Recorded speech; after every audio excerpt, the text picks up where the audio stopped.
धाम। चलो ना जाऊंगा भैया गिरौदपुरी धाम। चलो न जाबो बहनी गिरौदपुरी धाम।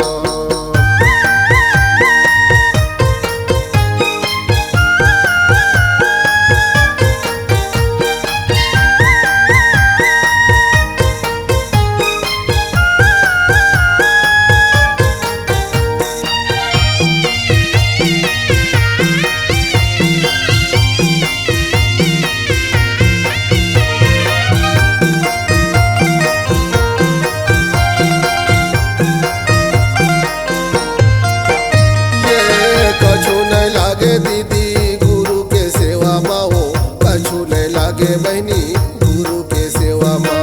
कछु नहीं लागे दीदी गुरु की सेवा माँ हो, कछु नहीं लागे बहनी गुरु की सेवा माँ। गुरु बाबा हमरो जन्म के सिधवाए, गुरु बाबा हमरो जन्म के सिधवाए, नरियर सुपारी धर ले पान। चलो ना जाऊंगा भैया गिरौदपुरी धाम। चलो न जाबो बहनी गिरौदपुरी धाम।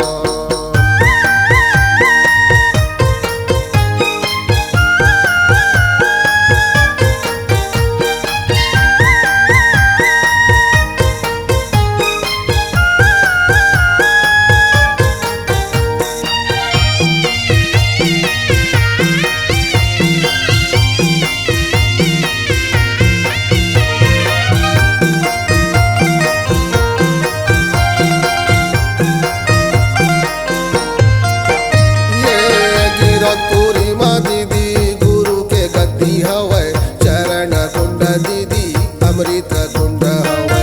गिरौदपुरी माँ दीदी गुरु के गद्दी हवै, चरण कुंड दीदी अमृत कुंड हवै। छाता पहाड़ के घलो महिमा अपार है, छाता पहाड़ के घलो महिमा अपार है, करे रही से गुरु ध्यान। चलो ना जाऊंगा भैया गिरौदपुरी धाम। चलो न जाबो बहनी गिरौदपुरी धाम।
सिखलाए हैं।